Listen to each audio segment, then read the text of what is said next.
kabra. Dito na naman tayo sa daan. Luto lang tayo ng chili garlic.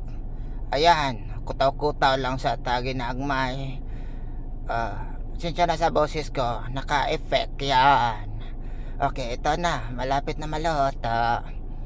Ayan. Ay, ayan, ikot-ikotin natin. Ikot-ikot, no? Halo-haloin natin, ikot-ikotin natin. Yan ang tamang pag-ikot. Nahihilo na ako. Mali pala. Dapat ang kutsara ang ikotin. Ayan, muntik nang, ang hirap na magsalita. Napagod na noon. Napagod. Kanang, unsa ng Tagalog sa pagod. Ang hirap naman ito.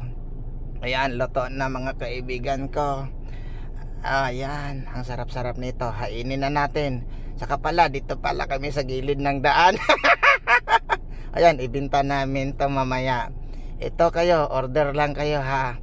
PM kayo, no, sa pagod na tong chili garlic. Ay, napakasarap niyan. Napaka-crispy. No, ayan, crunchy.